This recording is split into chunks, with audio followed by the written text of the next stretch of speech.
This is The Guy Gordon Show on News Talk 760 WJR. Here's special guest host, Denny Schaffer. Wow, that was some excellent effort. Thank you, Ray. Good afternoon, Motor City. I am back. I'm sure you missed me. Denny Schaffer filling in for Guy Gordon, who is off today. For the next 2 hours, we'll be together, and we are going to cover a lot of ground. Keep the phone number handy, 1-800-859-0WJR or 0957. Hopefully we'll get the phones going and I don't kill the show. Hello to Mike Parsons, the engineer. Hello, Mike. Hey, Denny, and actually Ray made you 2 different opens. He's got special guest host. Here's special guest host, Denny Schaffer. And then just normal guest host in case you get demoted. Like, I didn't like that last segment, so here's just guest host Denny. Here's guest host, Denny Schaffer. Yeah, we got to, that's what minimum wage gets you in COVID-19 right there. That's what I'm telling you. Laura Hessen is the producer. Hello, Laura. Welcome. What's up? Thursday. Is today Thursday? Oh, my gosh. I've been doing so much radio. It all blends together. I do a morning show in Toledo, and and then I'm doing this one, which is awesome, by the way. And I have not been in the studio since March 27th or something like that, the end of March.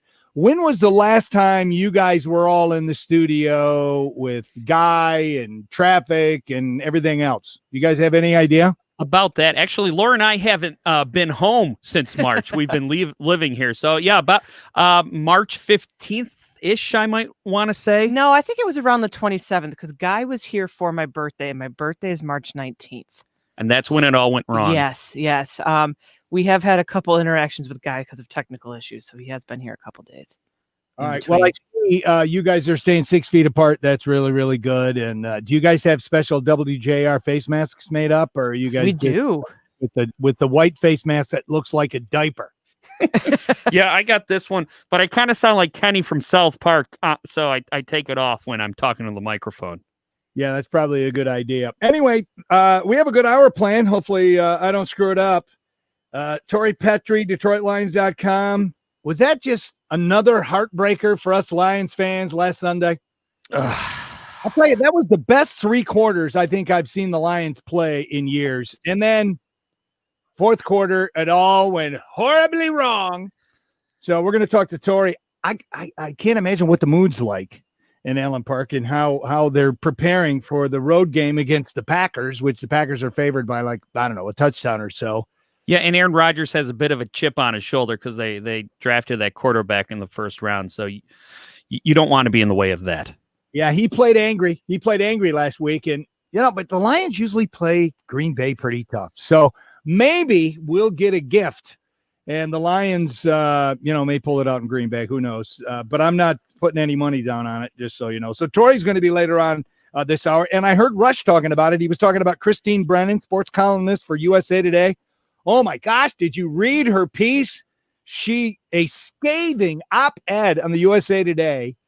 She's a Northwestern alum. She's tight with the Big Ten. She applauded the Big Ten back when they said, nope, not going to play. And then they reversed course yesterday, and now they're playing, and she let them have it. The darkest days. It was the darkest day in the history of the Big Ten yesterday when they reversed course. Well, I got news for you. We're going to talk to her at the bottom of the hour. She's going to be on the show. I've known Christine for years, and she's going to go on, and we'll get the full report. My biggest question is where does she lie in on this? Is it more political, or is it more about money? I think what happened was the Big Ten and the Pac-12, they called their seasons off early, and they probably thought the SEC and the ACC were right behind them, and they're looking around going, oh, well, okay, I guess we'll revisit this. Yeah, exactly. Look, the people in the South, they don't follow Northerners. They're still bitter over the big war in 1865. You kidding me? They never got over it. Anyway, by the way, you brought up the Pac-12. They're probably going to end up playing too. Oregon, California governors say, yeah, we don't care if you play. And now we're hearing that counties where these colleges are saying, yeah, you got our go ahead. So everybody's going to be playing. What about the MAC? Is the MAC going to cave? I hope they do. But we'll see. So we're going to talk to Christine at the bottom of the hour. We're also, before that, though, we're going to talk about, are you a good driver? Would you say you're a good driver, Mike? Yes, actually, whenever I'm on the road, I feel like I'm the best driver out on the road. And if you're going faster than me, you're an idiot. And if you're going slower than me, you're an idiot. All right. Well, there's a new survey that talks about all the things that make you a bad driver. So we'll run that by you, and we'll talk about the things that irritate drivers. But some stories that you may have missed. Did you hear about the guy in Wisconsin who found what appeared to be a human brain washed up on the coast of Lake Michigan on Tuesday? No. So How does he know what that is? He's wandering along, I guess it's Racine, Wisconsin. His name is Jimmy Senda. And he came across something wrapped with a blue rubber band or something. And it was in aluminum foil. And he opened it up, and it looks just like a brain. So he kind of freaked out, and, he called the cops. And it's just, and it was in, like I said, it was on Lake Michigan. And so they sent it to the coroner, and they're trying to figure out if it actually is, a brain of a human being. Now, come on, there's nobody that's going to do that, right? I mean, even if you're the craziest psycho on the planet, and if you're going to take somebody's brain out, are you really going to, fold it up in aluminum foil? And then, anyway, I feel like Carol Baskin might. Well, maybe. Here's some audio from him talking about it. I don't even know how to explain it. It didn't register as a human brain. I was just like, what is this? I came across the square package wrapped in aluminum foil, and around it had a pink rubber band. So curiosity got to me. So I popped it open. It looked like a chicken breast, kind of. It took a little bit for it to really, what was going on. It was a brain. And what happens if a kid would have found it? Well, he probably would have played with it. All right, so they found it on the banks of Lake Michigan in Wisconsin. Could they just ferry that brain over to Lansing, because there's not a lot of brain power going on? There you go. There's my first shot. My first shot of the show. Denny Later than I thought it would be. For Guy Gordon. Well, it's been a rough start for me over here, but we're gonna get things going. By the way, if this dude had this app, he'd have been good. Honey, have you seen my brain? No idea, honey. I keep losing my brain. I wish there was something I could do. Now there is with the Brain Finder app, the app that uses a state-of-the-art GPS to help you locate your brain every time you lose it. Hey, I found my brain. It was on the beach. Oh, great. Now I lost my brain. Here, you can borrow my Brain Finder app. Oh, there it is on the staircase. You'll love the Brain Finder app. Dad, I lost my brain again. Well, when did you last have your brain, Timmy? I can't think. I have no brain. Let's use the app. Found it. I was in the bathtub. Thanks, Brain Finder. You're welcome. The Brain Finder app, downloaded today. Are you a good driver? We're going to come back and talk about that. Christine Brennan at the bottom of the hour. But first, it is WJR Traffic. First, here's Michael Stetz. Thank you very much. In Oakland County, you're stop and go right now on 75 northbound between Rochester Road and Crooks Road. And in Macomb County, road construction on 94 westbound at 23 Mile. That has the right 2 lanes closed right now. You're stop and go from New Haven Road. Now WJR weather first from the Weather Channel. 66 degrees this afternoon, low humidity, 47 our low tonight, and temps in the 30s and 40s tomorrow night. I'm meteorologist Scott Laurie, more on News Talk 760 WJR. All right, I think the setup's going to work here, Denny. Does it sound okay? Yeah, it sounds good. All right, beautiful. All right, so can the people that are watching on Facebook Live, can they see us?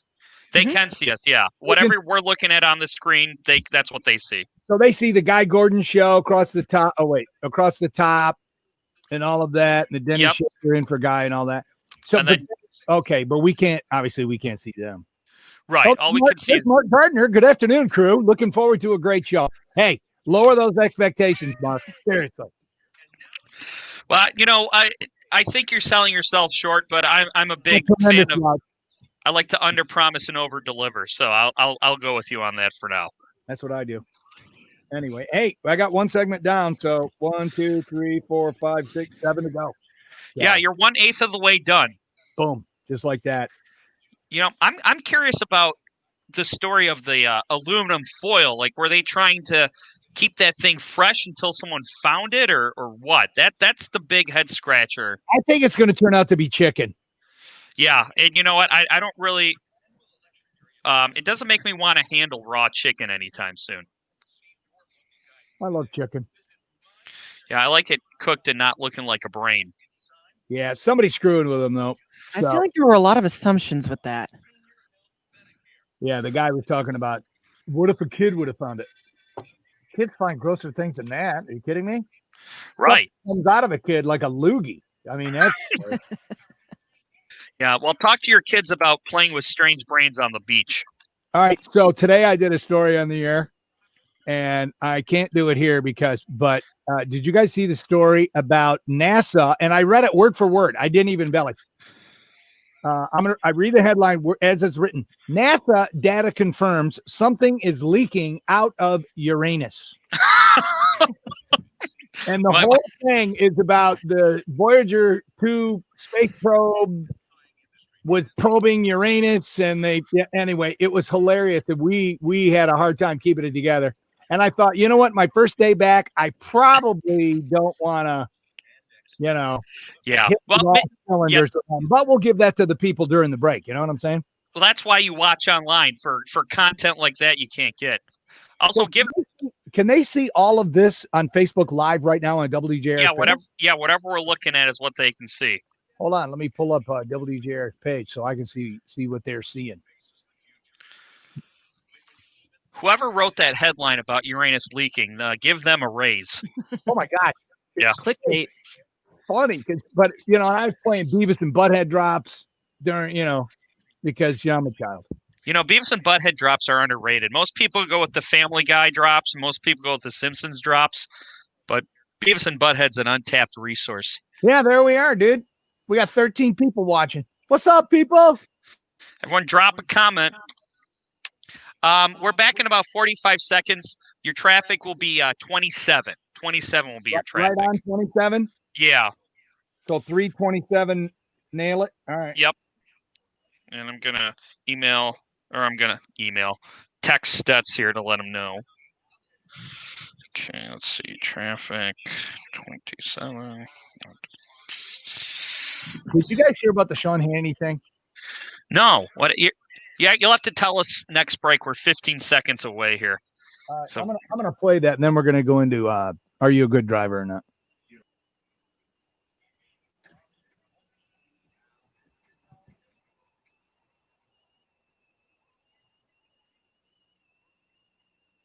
This is the Guy Gordon Show, 760 WJR, where Detroit comes to talk. Here's special guest host, Denny Schaffer. Well, thank you, and welcome back to the Guy Gordon Show on a good-looking Thursday afternoon. Some sunshine, a little breezy. Of course, I'm live in my attic in Monroe County. But, hey, I'm on the air through the beautifulness of modern technology. And thank you for stopping by the show. The phone number is 1-800-859-0WJR or 0957. And we appreciate any phone calls if you play along on the show. All right, so I want to talk about driving and drivers, and are you a good driver? But before we do that, I've got to play this. This is so funny because if I don't play it now, I'm probably going to forget it, or just whatever. Anyway, it was Sean Hannity was covering Joe Biden, introduced by Despacito singer Luis Fonsi. You guys know who that cat is, right? This song is one of the most viewed YouTube videos in the history of YouTube. So Hannity is introing it, and listen to what he says. Prepare to crawl out of your skin, because yesterday Joe Biden was trying so hard to pander for Hispanic Americans to vote for him in Florida that he actually started a speech by playing, it's a song called Despacito, which is on his cell phone. That's a well-known song. There's some great singers there. Well, these kids and their Despacitos. I just have one thing to say. And then he panders. All right. And then he plays it. And then he kind of bobs his head, had that white man overbite going. There you go. Dance a little bit. And then Lewis is like, dance for us, Joe. Come on, monkey boy.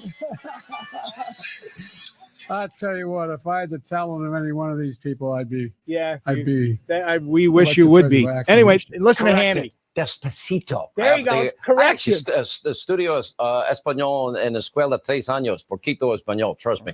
Okay, so then he had to come back and brag. Well, it's a song called Despacito. I don't know who sounded less hip there. And then he Hannity comes or back and Biden. starts whipping out some Spanish. Come on, dude. You had no idea about the song Despacito. Anyway, I thought that was funny. All right. Are you a good driver? Automatically, what are you going to do? Well, yeah, of course. You're a good driver. Well, everybody thinks you're a good driver, but just get on 75 or 94, or 275. Just start driving on Michigan Expressways, 23, and you'll find that a lot of people, well, they think they're good drivers and they're not. New survey asked people, what are the things that make you a bad driver? Number 1, excessive speeding. 2, cutting people off. 3, tailgating. 4, constant road rage. Using your horn too much. Not using turn signals. Driving with one hand on the wheel. You know what? I don't see anything about texting. Come on, that's got to be in the top. Texting. Leaving your high beams on when you don't need them. Talking too much while you're driving, either to your passengers or on the phone. Or singing along to the radio. Really? That makes you a bad driver? Look, if you're distracted, yeah. But I think they miss some. And if you think they miss some, call the show. 1-800-859-0WJR. All right, so here's one I think they missed. One of my biggest pet peeves. I'm cruising, 75. Somebody's coming on. They're merging on. And they don't speed up or slow down. I have to adjust my speed. Yes. Agreed 100%. Deal with it every day to and from work. They missed that one in driver's ed. You're not supposed to mess with the flow of traffic on the expressway. Am I correct? Mm-hmm. Or just cutting people off that are going and merging properly because you're too dumb to read signs. Exactly. The only time, there'll be times where I'll see, like if a semi's coming on or whatever, and if there's nobody in the left lane, I will gladly move over. But how many times do you have to adjust your speed to the people that are coming on? So that's another one of the signs that you missed. The survey also found 56% of us wouldn't date somebody if they thought they were a bad driver.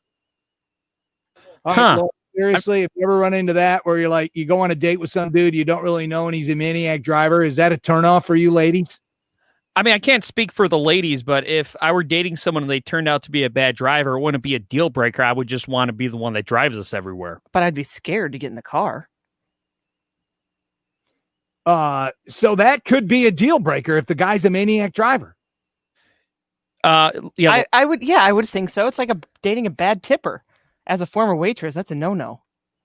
There's some deal breakers, and they're pretty basic sometimes. Maybe it's more of a deal breaker for women than men. Not to sound sexist, but usually it's the man driving. So maybe that's why it might be more of a deal breaker for a woman than a man. Like I said, if I really liked the person and they were a bad driver, I'd be like, it wouldn't be a deal breaker. I just said, look, I'm driving everywhere we go.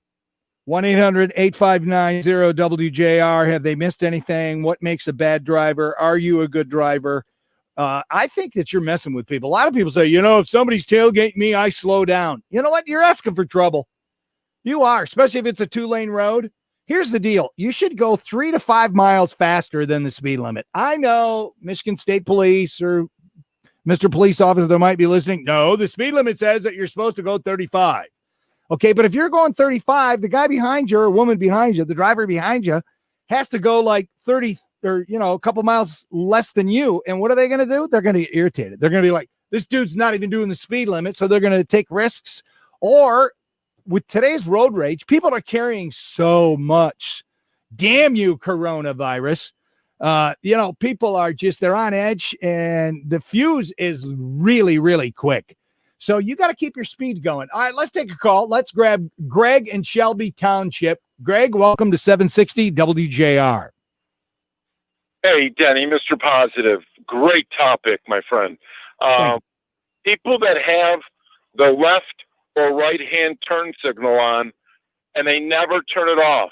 I go out in front of them and I go back and forth with the left and right-hand turn signal, and I go back and forth to give them an idea that, when are you going to turn? What way? They keep it on for hours. For miles. And I'm just going, what are they doing? I don't get it. I just don't get it, Denny. Yeah, when I finally get by him, and thanks for the call, Greg, whenever I go by somebody, if I have to pass them on the right, I lean out and I look over at them. I give them the look. My wife's like, give them the look. Give them the look. I said, you're darn right I'm giving them the look. Let's grab Rich in Toledo. Rich, you're on 760 WJR. Good morning, Denny. How are you, sir?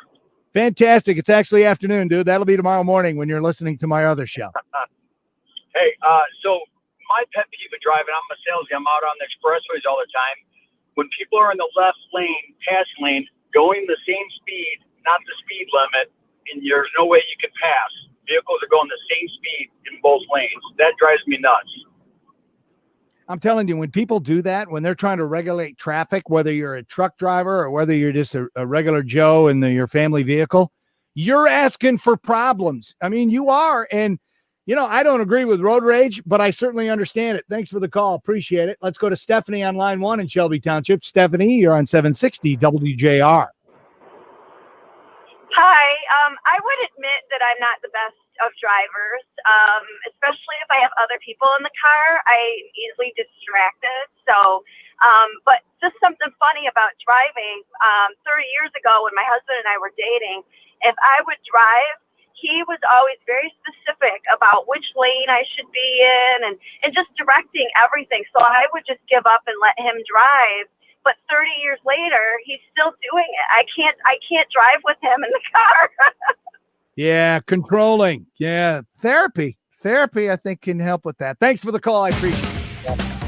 All right, coming back, Christine Brennan. She is not happy with the Big Ten's decision to play. We'll come back and talk to her. But first, WJR Traffic first. Here's Michael Stetz.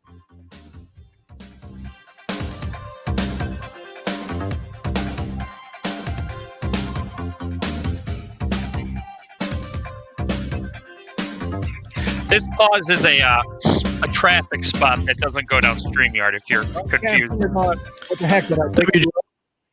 What was that? I said, oh my gosh, did I break too early and he's not ready? No, that's just a spot that doesn't go down the air. So our listeners are treated to 15 seconds of our wonderful traffic sounder. That's lovely. All right. Wow, that works pretty well. We're going to clear the calls because, we're done with that. Where is, all right, I got to pull up my Christine Brennan story.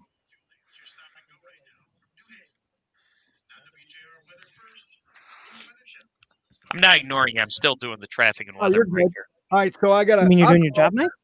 I'll probably call her at like 3:33 because we're back to me at 3:35, correct? Right. And then traffic at 42, Yes. so I'll have her for 7 minutes. All right, hold on.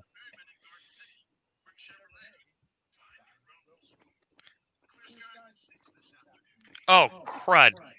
Up to the lakes, 47 tonight, and gets even cooler tomorrow. High 61, lows tomorrow night in the 30s and 40s.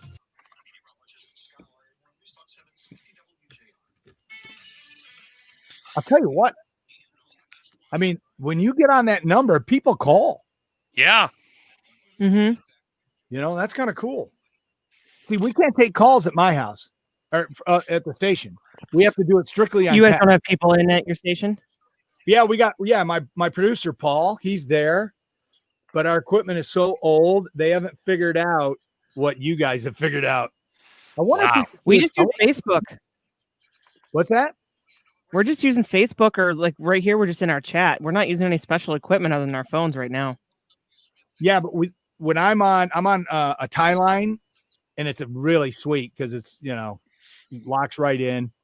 But we would have to take calls live, and the board is not configured for it, so they wouldn't be able to hear me. Oh, and so you're probably calling all the guests yourself, right? Which is the setup we're doing here. General callers just call up.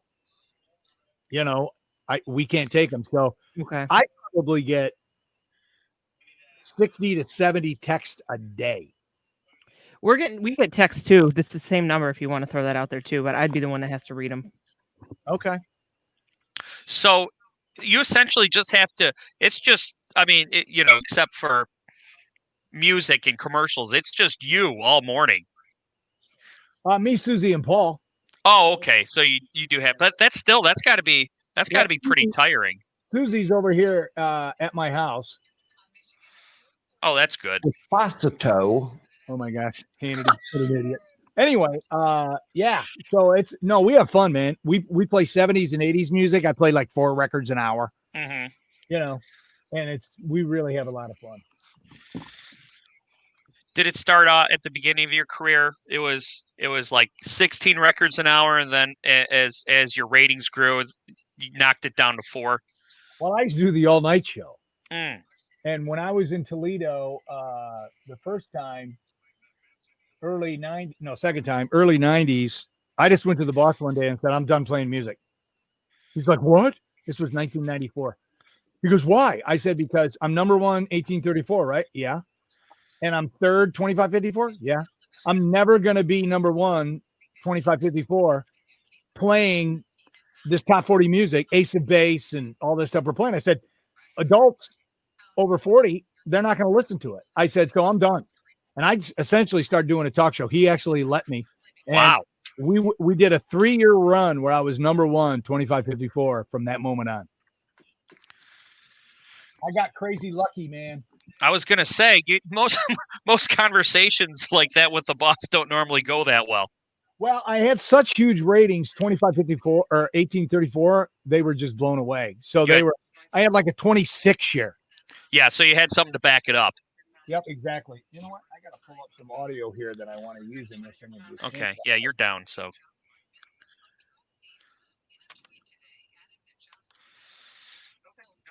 The only thing I hate, I got to go back and forth between the 2 computers. Yeah. Yeah, it seems like you're juggling a lot of stuff there on your end. Yeah, I am.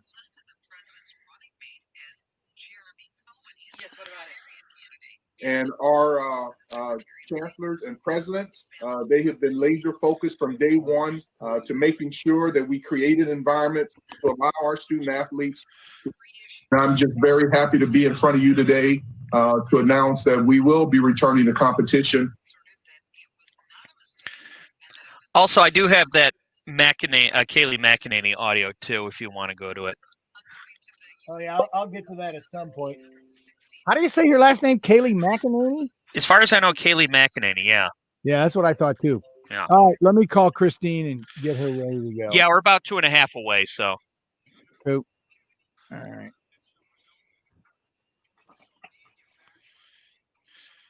Do you want us to mute your audio, Denny? Are you okay? What, right now?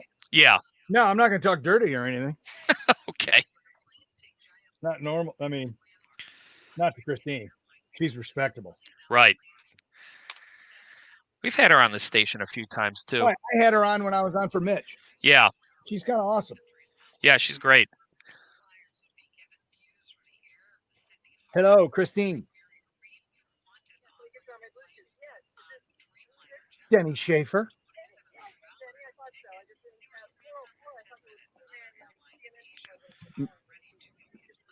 No, I still have my Atlanta number. So, I'm fantastic. When's the last time you were in Toledo?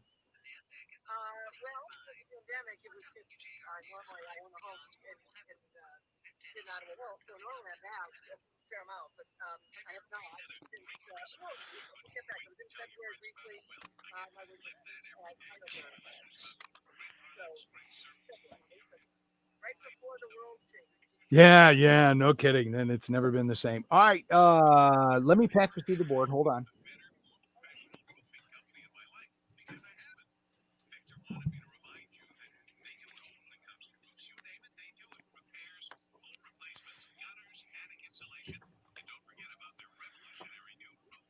All right, can you hear me, Christy? I can hear you. Can you hear me fine? Oh, you sound perfect. Mike, how do we sound? You guys sound great. Thank you. We've done this before. Yeah, this should work. Once or twice, right? Exactly. All right, let's have some fun, okay? Yes, I love having fun. All right, let me play. Can you hear this audio, Christine? Oops, hold on. Stand by. I'm just very happy to be in front of you today to announce that we will be returning to competition. Did you hear that, Christine? I could not hear that. No. No, okay. It was the Big Ten commish announcing the Big Ten's back. So I won't play that for you then. All right. Okay. Mike, I'm assuming you're going to rejoin me again. Yeah, we're 40 seconds away. All right, 40 seconds. Yeah. Are we doing this live or? Oh, yeah, we're doing it live on WJR right now. I love it.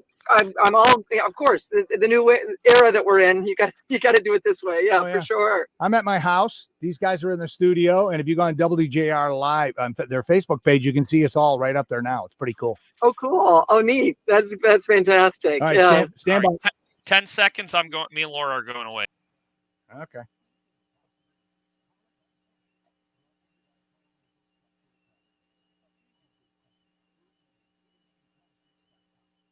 This is the Guy Gordon Show on News Talk 760 WJR. Here's special guest host, Denny Schaffer.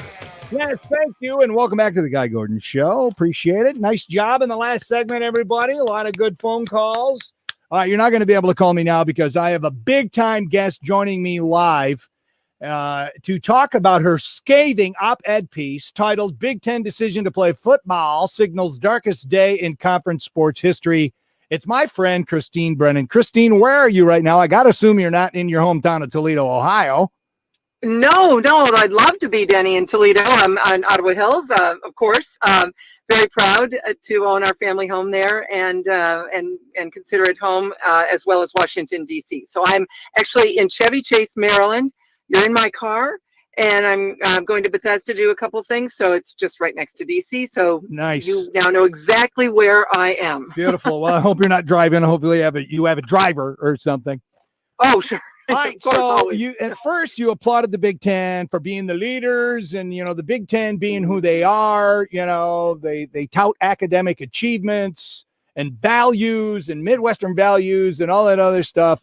And then Wednesday they reverse course, and now you're just crushing them in your op-ed piece. Let me ask you this. Do you think this is more about money, or is it more about politics, or is it both? I think it's probably more about money. It's a ton of money, and I get that, as we all get that. It's millions and millions of dollars, Denny. Big Ten Network, the Fox contract, of course, and it pays for a lot of other things. I'm certainly not blind to that. It's important for every athletic department in the Big Ten, and it's very lucrative. Politics, Donald Trump has taken a victory lap saying, yeah, he did it. He needs votes desperately in Ohio and Michigan and Pennsylvania, Wisconsin. We'll find out in 6 weeks or so, 7 weeks if it worked. I doubt, frankly, that that's going to linger. But and the Big Ten people are saying he didn't do much other than initial conversation. But of course, he's taking full credit, as he always does. So we'll see. And of course, the question comes in: is this even going to be able to happen? I mean, Wisconsin is announcing more positive tests.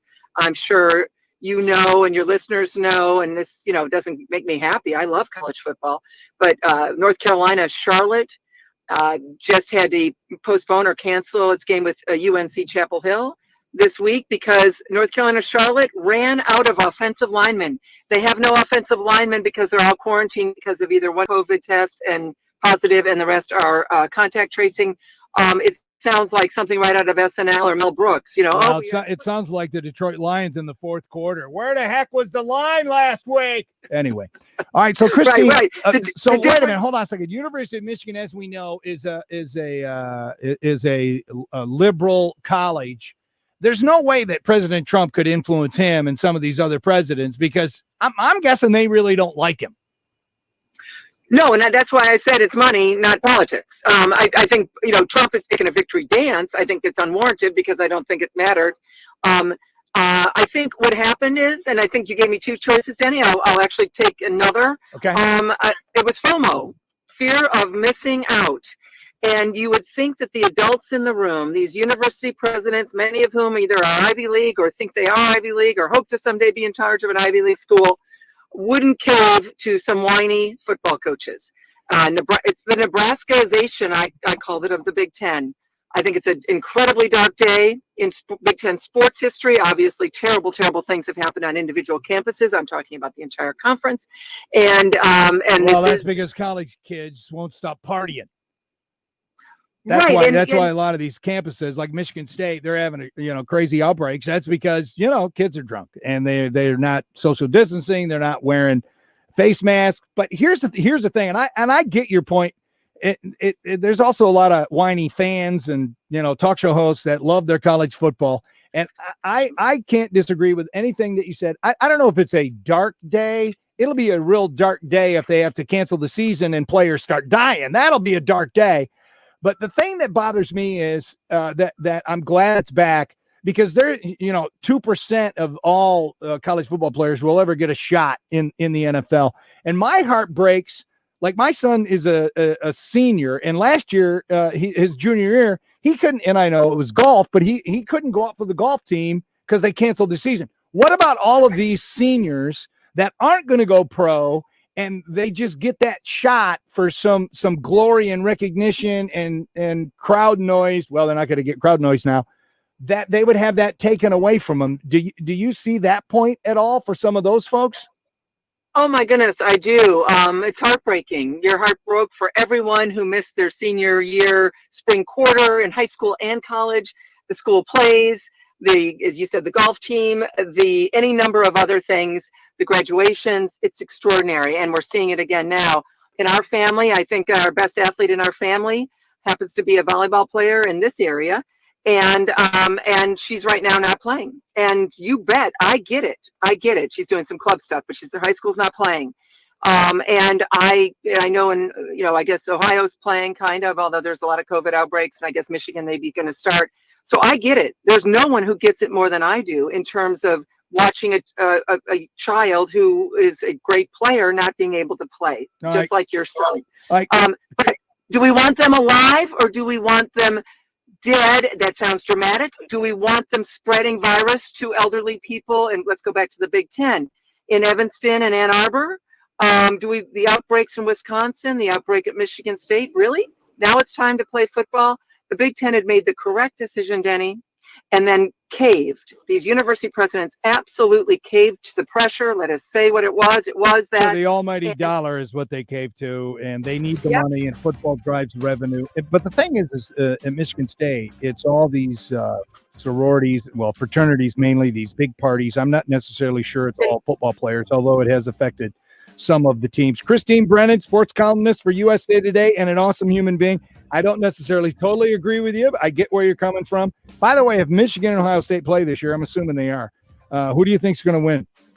Oh, boy. Probably Ohio State. But there's bigger issues here. It's called COVID, and we are in a global pandemic, the likes of which we haven't seen in 100 years. And people who are worried about football are not taking it seriously, and we're going to pay a price for that. I hope I'm wrong. I don't think I will be wrong, though, Denny. All right, Christine, I'll have you back on when all this is over. And sounds I hope great. I get to say I told you so. No, I'm kidding. Hey, that would be fine. All right, Hello to all my friends in Detroit and Toledo. Take care, Denny. Take care. We'll talk to you soon. Bye-bye. Christine Brennan right there. All right, let's break. Coming back, we're talking Lions football. Week 2. Right now, though, let's WJR traffic first. Here is Michael Stetz.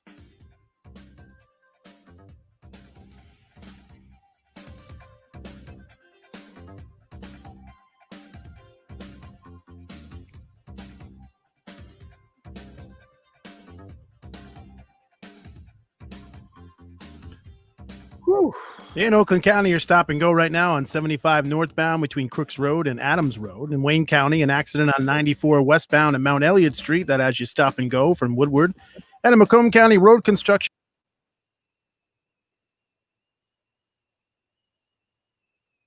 I lost you. Get my mic. Yep, I can. Denny? Yeah. We only have Mike and Paul caller-wise. Okay. Some others have dropped. What did they want to talk about? We talking about Paul's the Big talking Ten? about the driving, and then Mike's talking about Big Ten. Yeah, let's drop the driving and go right into the clear everybody else except for the Big Ten. Okay, and I'll let you know when Tori's there too. Yeah, then we'll throw it to her. Okay. Is there anything I got to say besides, Tori Petrie, DetroitLions.com, covers the Lions?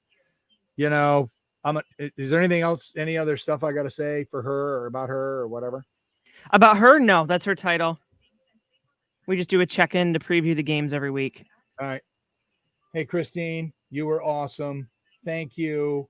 And look me up sometime in Toledo, and I'll buy you a coffee. she's taken it. I mean, I know the COVID is serious, but she was almost an alarmist. And I wish I had another segment with her at the end. The way she ended the conversation, you know what I'm saying? Yeah, I think she caught herself because she said, "Do you want to play football or do you want to be dead?" And then she goes, "That was a little over dramatic."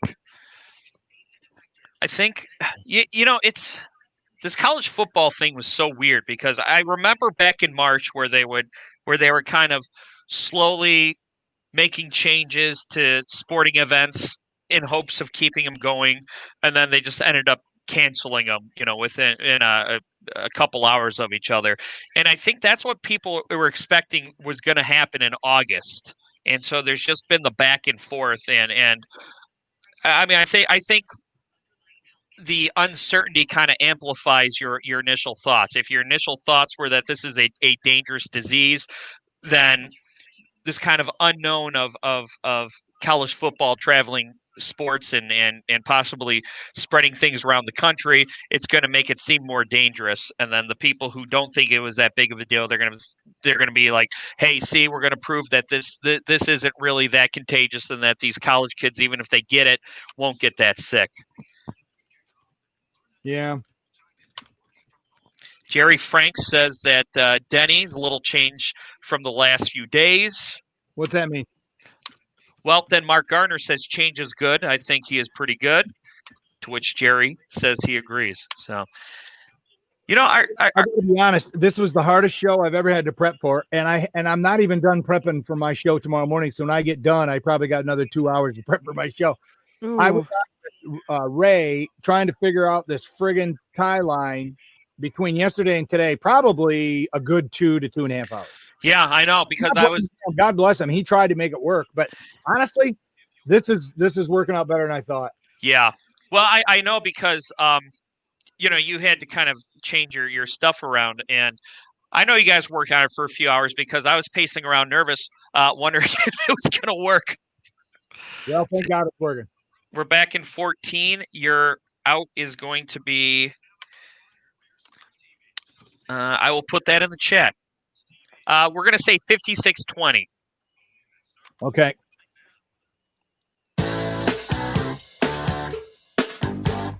This is the Guy Gordon Show on News Talk 760 WJR. Here's special guest host, Denny Schaffer. Yes, change is good sometimes, maybe not. I don't know. I'm Denny Schaffer, and I appreciate you tuning by the show, Graham. Guy Gordon off today and tomorrow.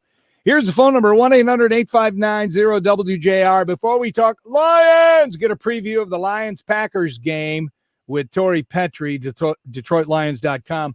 I'm going to grab a call. I want to grab Mike in Clinton Township. He wanted to make a comment regarding my conversation with Christine Brennan and the Big Ten coming back. I think she was a little – well, let me just talk to Mike. Mike, what are your thoughts?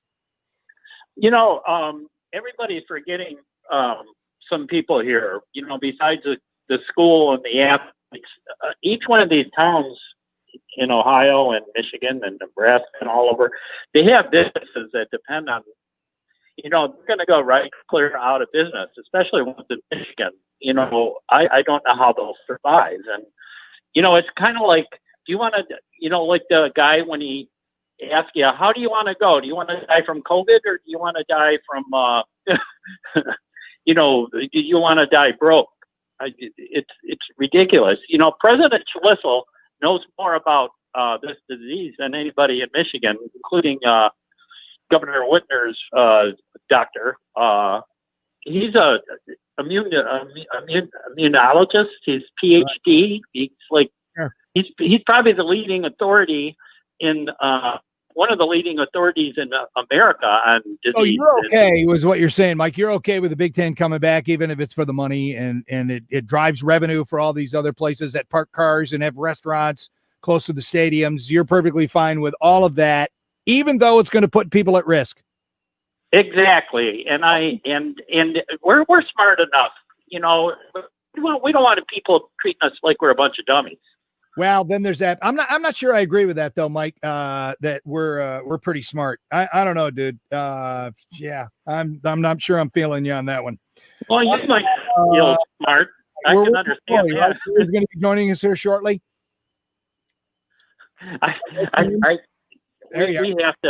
We have to open up. I'm sorry, I didn't hear what you said. I said we have to open up. We can't stay closed. Is Mike still on the phone? I don't. I'm still here. Oh, we have to open up. We can't stay closed. Okay. All right. Thank you. All right. We're going to give you a Lions preview of the Lions and the Packers this weekend. You know, I was so hoping, Laura and Mike, that the Lions were going to get that victory. They were up, 23-6. And then it got really, really ugly. And I got to wonder what the mood's going to be like at Allen Park as they're preparing for the Packers.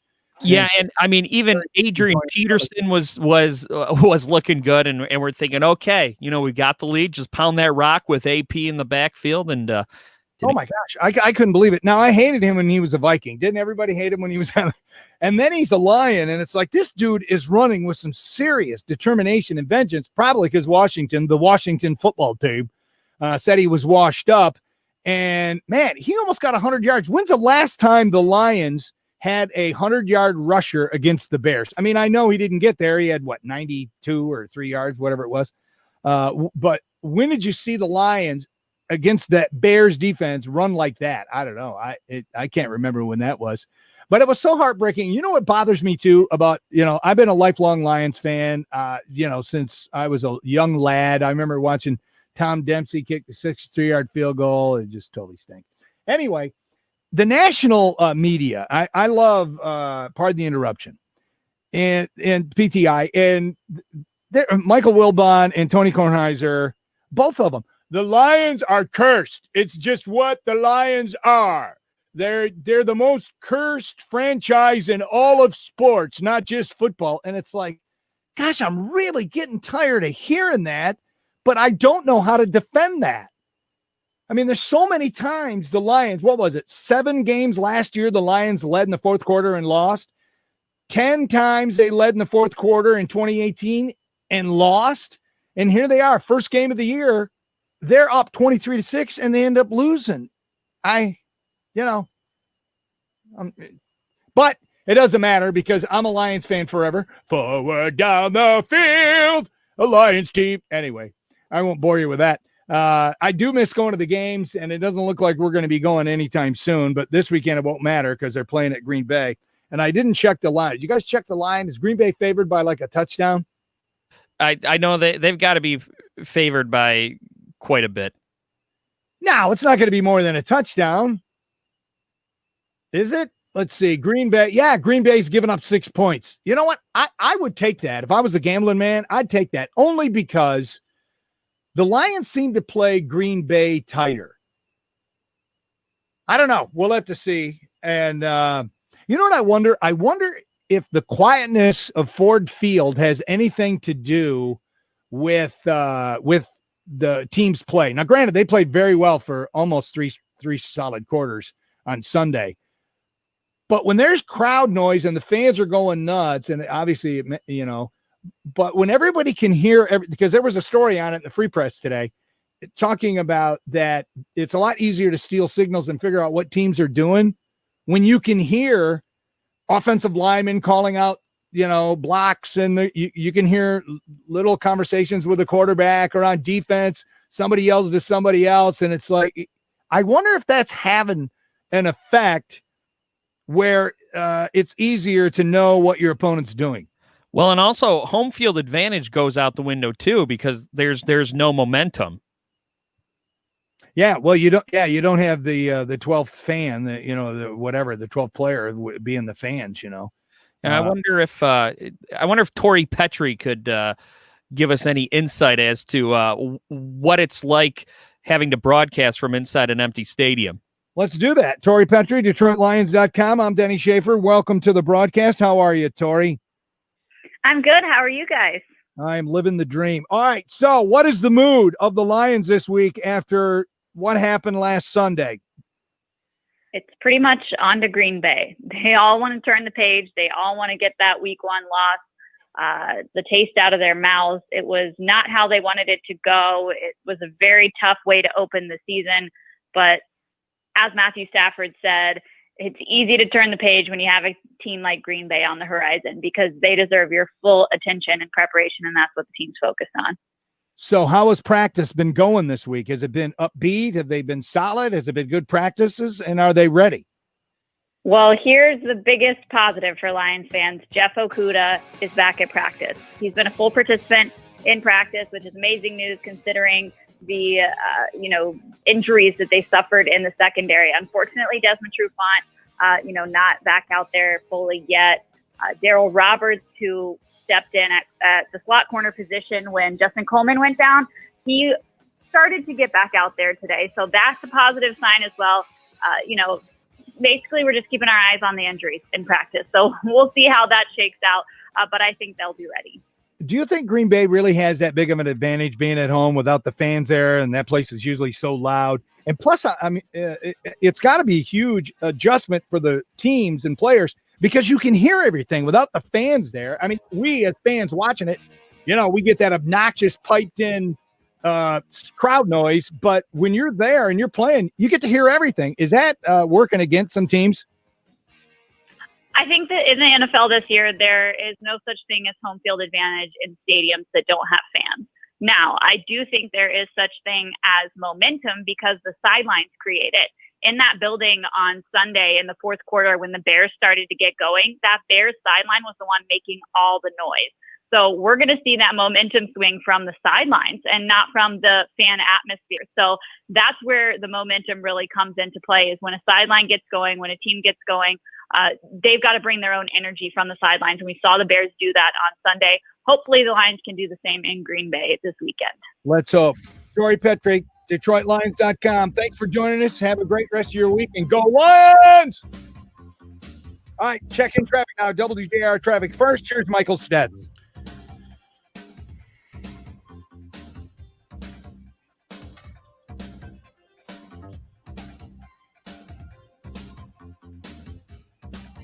Sorry about that. I did my best. I had to ask that last question. In Oakland County, you're stop and go right now on 75 northbound between Crooks Road and Adams Road. And in Wayne County, an accident on 94 eastbound at Mount Elliott Street that has you stop and go from the Lodge. Now WJR Weather first from the Weather Channel, sponsored by Marathon. No matter where your travels take you, Marathon can improve your engine performance with quality top-tier gasoline. Marathon, fueling the American spirit. Clear skies heading into tonight with a low of 46. Mostly sunny for Friday with a high tomorrow of 61. Right now it's 68 degrees. I'm Michael Stets, WJR News in 2 minutes.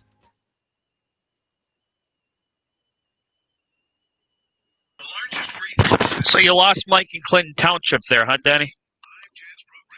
I don't know what happened to that. I thought I was talking to you, and he was still. I was like, "Hey, thanks for the call." Oh, okay. It up because I wanted to shift gears and get out of there so I could, Oh, I'm sorry.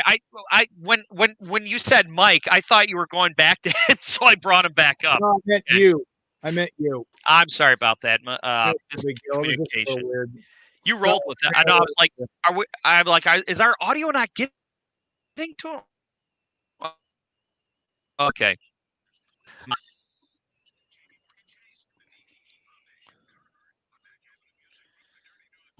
All righty. Hour 2. Protect your yard signs at all cost. Yeah, the Ring doorbell has changed that game completely. I mean, it hasn't stopped people from doing it, but it's easier to catch them. Yeah, exactly. Yeah, I know. All right, let me bring up my next story. Yeah, and we got calls from here on out. See, I had signs. Yeah, we're no more guests, so now we can take a bunch of calls. Yeah. I had signs out last 2016. I'm not putting anything out now. No, me either. Because let's be honest, whoever you're voting for, it's going to open you up to the idiots on the other side, or just neighborhood kids that are think they're being funny. Yeah, I think we'll get some calls on this one. Yeah, I think so. Are you putting out your political signs this year? All right, and I'll try to do better to nail the traffic. Are we breaking at 413? Yeah, 413. Yeah. Well, and you know what? I'm a Halloween decorations guy too, so look, yard signs wouldn't go with the motif. Yeah, exactly. But yeah, I mean, here's the thing.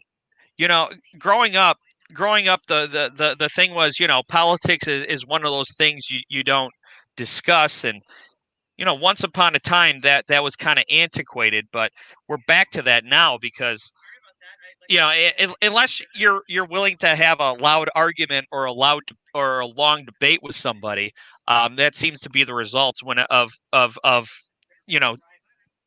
talking politics. Yeah, and social media has pretty much, driven that because of social media now. It's just that's what's changed the world the most. Everybody can get out there, and with their send a tweet or Instagram or Facebook or whatever. Yeah, and I used to try to have constructive debates on social media, but really now, anytime I'm about to disagree with somebody, I ask myself, do I want to dedicate the next 2 to 3 hours of my life going back and forth with this person? And 99% of the time, that's no. So I never get into debates. I mean, I do my debates on the radio. I'm certainly not gonna in my free time. I'm just not gonna do it. That's for you. That's like working for free. Yeah, exactly. And you're not going to change anybody's mind. You're just not. You're just going to end up getting mad. And I don't know if you've ever gotten to this rabbit hole where you get into an argument and you get to a point where you two kind of agree, but you're so invested in the argument that you just keep arguing because that's the mode you're in. Yeah. A lot of friendships, especially with family. Like there's a couple of people in my family that, they just weren't raised right, and they don't see, politics the way I do. So I just don't engage with them. I just don't. Yeah, and it's usually the younger, nieces and nephews that are politically different than me. Yeah, and raised by school teachers. What's that? Raised by a school teacher. Like their actual parent is a school teacher, or the school teachers had too much influence on their upbringing? No, their parents are school teachers. Oh, okay, yeah. So, yeah, but Denny, you and I probably would disagree politically on a lot of things. But here's the thing: there's so many other things to talk about, but politics. If that's going to start a fight, stick to the stuff that's not going to start a fight. Yeah, or just don't fight. Right, exactly. I'm getting to the point where I just don't get spun up about stuff like I used to. I really don't. I mean, things break my heart. Like we have this 3-year-old kid here in Toledo that was missing, and then they found him in the pool in the apartments, and they're like, hey, we already searched the apartment. And it's just like for 4 days, everybody's like, where is this kid? And then they find him and he's dead. And it's just that kind of stuff just breaks my heart. Oh, yeah.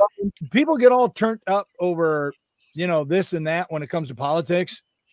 I'm just like, as soon as it's time to vote, I'm going to vote, man. And whatever happens, happens. And I'm going to love my family and continue my life. Yeah. And be a good human. I mean, look, I only have so much energy and I'm not gonna spend a good deal of that going around with people who aren't looking to have a conversation. All right, we're back in 10 seconds here. I'll be standing by.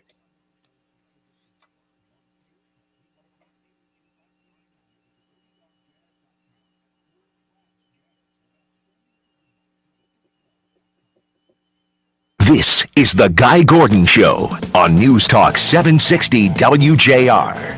Here's special guest host Denny Schaffer. Well, thank you, Ray. Appreciate that. And everybody that's been playing along and following us on Facebook Live. You can watch the magic of the show on WJR's Facebook Live page if you want to check all of that out. Hour one in the record books. Appreciate everybody. The phone number is 1-800-859-0WJR. All right, this hour we're going to talk a little political type things, and I want to start out with a story out of New Bedford, Massachusetts. I don't know, Mike and Laura, if you saw this. There's this guy who was tired, just absolutely tired of losing his political signs. He's obviously supporting somebody. Somebody in his neighborhood doesn't like it. He lost his sign 6 times. Oh, my He'd gosh. put it out there, somebody would steal it. He'd put it back out there, somebody would steal it. He finally says, I'm done with this. I'm just going to try to make a statement and say what I believe. So I'm putting up an electric fence as a deterrent, horse wire that carries a charge. He says it'll certainly send a message. That'll learn the kids. It's been 2 weeks now since he wired it up. No one's touched the sign. Now, it might be illegal, and I'm certainly not encouraging anybody to do this because depends on where you live and some of the, rules and laws. You probably don't want to go to that extreme. But here's my question for the WJR listeners of the Guy Gordon Show at 1-800-859-0WJR. Are you putting out your political signs this year? Are you going to take a stand for what you believe in? Are you going to put it out so your neighbors know which way you're leaning? Now, in 2016, yeah, we did. My family, we put out signs supporting certain issues and certain politicians where I live, federally, nationally and locally. But you know what? This year, I'm not doing it. I'm not putting anything out there. You know why? Well, it's simple. One, I just don't want grief from people if they don't agree with me. Two, I don't want anybody to not necessarily steal my sign, but damage the house. You just don't know. Because of social media, because of the easy access to getting your opinion out there and finding other like-minded people out there, people get really spun up. And I think a lot of people are filled with confidence that comes from social media. It's social media confidence, and it's not necessarily actual confidence. Does that make any sense to you guys, Laura and Mike?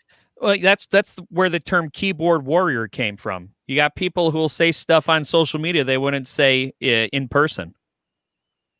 Yeah, and that's going on. But here's the thing, in neighborhoods and stuff. I don't want grief from my neighbors. I don't want people looking at me funny when I'm going to Kroger. I don't want, when I pull out of my driveway, people stop waving because I'm not supporting, And I've never been that way. I've always been very outspoken. In 2016, I had signs up. So are you going to still put your signs up in this election cycle? A lot of people, all over the place. You see them everywhere. Are you going to put your signs out to support your candidates or the issues where you live? 1-800-859-0WJR. Could you see yourself going to the point where you would actually protect your signs in some way? Now, I'm not saying electric fence like this guy did. And by the way, he was protecting a Trump sign. But it's both sides. There are Biden signs that get ripped down. Not as many as Trump, I'm guessing. I don't have any stats to back that up. But, it's probably happened a little more because Donald Trump waves, he gets a reaction. I saw a sign in a neighborhood the other day, Donald Trump's lovely hair, his blonde locks. It was a huge sign of his blonde hair, and it said "nope" right underneath it, which I thought was actually kind of funny. All right, let's go to Amy in Ohio. Amy, you're on 760 WJR. What do you think? Hi, Denny. Well, I'll tell you, I have too much love and conviction for this president not to have my sign posted. I have bought 3 flags, and 2 of them been ripped to shreds, or one was stolen off my privacy fence. But now I moved it up closer to my front door on my front porch and had to buy signs saying I have camera surveillance and private property and everything else. Has yet to be touched yet, but I even light it up at night, and I just have so much passion for his election, and I can't let it go by without everybody knowing that. So I'm known as the Trump house in the neighborhood. Have you had any issues? Anybody looking at you funny? Anybody defacing your property or doing anything because of your support for the president? They have not defaced my property. They have torn down a sign and literally took scissors, not a sign, but a flag, and tore it up into pieces and just scattered it all over my yard. Then the next one they just took all together with them. But my property has not been damaged, thank goodness. And even if it was, that's what I have insurance for. So. Yeah, there you go. That's a good attitude. Thanks for the call. Appreciate it. Let's go to Steve on line 4 in Commerce Township. Steve, you're on 760 WJR. How you doing? Great show. Appreciate it. Good subject. I'm flying a flag. I live on a lake out there in Commerce Township. I've got my flag at the end of my dock, and I've got my sign in the front yard. And no issues. I've had them stolen the last election, but since I put the ring camera up there, there's been no issues. It's been pretty pleasant. So hopefully it'll stay that way. Thanks for the call. Double shot of Steve. We have Steve in Lake Orion. Steve, you're on 760 WJR. Hey there, I got my Trump sign and I got my Trump flag, and I know you say your issues of not flying it this year, but I think that's what the other side wants you to feel, and I don't support that. That's why we fly our stuff now. So is there any way we can get you to do it this year? Well, actually, my neighbor has 3 signs up for the politician I'm supporting, so it's almost like I do because I'm right next door and it's right there. So it's like, but here's the thing with me being a member of the media and being on the radio, you got to be careful, man. I got to be a politician every day of the year. I rarely mention politics. I do a morning show in Toledo every day, every morning, and I stay away from politics because as soon as I say the word Biden or the word Trump or the word mask or the word COVID-19, boom, people take a side and they're like, oh, yeah, you're a sheep, you're sheeple, you're just following, and so you just got to be careful. It's not the same world because of social media. Thanks a lot for the call. I appreciate it, Steve. Can I squeeze in Sharon before the great break in Northville? Sharon, you're on WJR. Hi. I'm not going to put out signs because I don't think it's going to change anyone's mind at this point. It's a waste. And I don't feel like sparking conversation with my neighbors either way about politics this year. That's a good point. I don't think you're going to, that's like arguing with somebody on Facebook or social media. There's nothing you're going to be able to say to change somebody's mind. You're just not. And people try all the time and they fight and they argue and all they do is get the life sucked out of them. And a lot of times it's family. And next thing you know, you're unfriended and, Thanksgiving's coming up and it's going to be weird around the table when you defriended or you unfriended, your uncle or whatever. Thanks for the call, Sharon. I appreciate that. All right, coming back. I might take a few more calls on this. Are you going to fly all your political signs this year?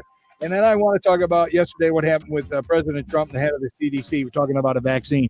Because the bigger question is not when we're going to get a vaccine, because the vaccine's coming. The question is will you take the vaccine? Will you encourage family, friends, to take the vaccine for Rona? All right, we'll get to that. But first, we got a break. WJR Traffic first. Here's Michael Stetz. Thank you very much, Denny. WJR Traffic first, sponsored by AARP Michigan. AARP is fighting to lift the voices of African-American women across Michigan and holding a virtual event called My Sisters and Friends, Conversations That Count on September 17th. Help the AARP create a healthy and wealthy agenda for women over 50 on the 17th. RSVP at aarp.org/MI. Now, Oakland County, your stop and go on 75 northbound between Crooks Road and Adams Road. And in Wayne County, an accident on 94 eastbound at Mount Elliott Street. That's blocking the right 2 lanes. Your stop and go right now from 96. Now, WJR weather first from the Weather Channel. We're at 66 this afternoon. Canadian high pressure giving a taste of fall to much of the lakes. 47 tonight, and it gets even cooler tomorrow. High 61, lows tomorrow night in the 30s and 40s. I'm meteorologist Scott Laurie. More on News Talk 760 WJR. Clear. Yeah, and we're clear. And done. 27:30. All right. Yep, 27. A little slow, and then it got rolling, though. Yeah, that's usually what happens. You have to give the topic a little time to breathe. Patrick checking in. All right.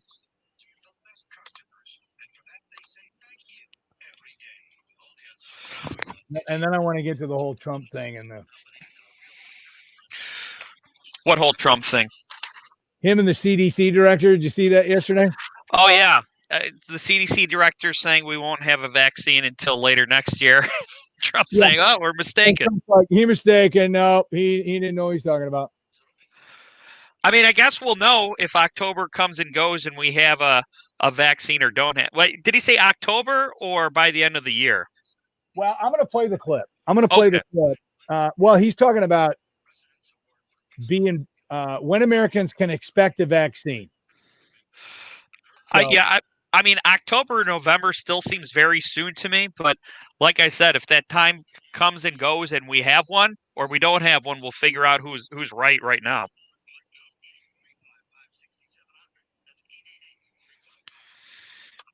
Is that true about Monroe there? Those of us in Monroe County have to be in the attic like Denny so he can get cell service. Yes, that's how I get my cell service. Got to be up in the air. Why somebody put that out there on the? Yeah, Patrick being funny. Do you have like your kid on the roof with like a coat hanger wrapped in tin foil? Did you see the Miller cantenna? No. They got a Miller for people that are stealing their stream to watch football. No, that's funny. Selling a can that has an antenna on it that you put on your roof so you can get local channels. And the antenna on the can looks like a goalpost. I think it's more of a bit, but it's kind of funny. Yeah. You said that was Miller that did that, or was that Miller Lite? Yeah, okay. See, Bud Light's not the only light beer with funny commercials anymore. There you go. All right, so do we have anybody on hold, or are we done with that? We have Jim in St. Clair Shores. All right, I'll quickly take him, and then we'll wrap it up, and then I'll switch over to the Prez. All right, back in 20. Hey.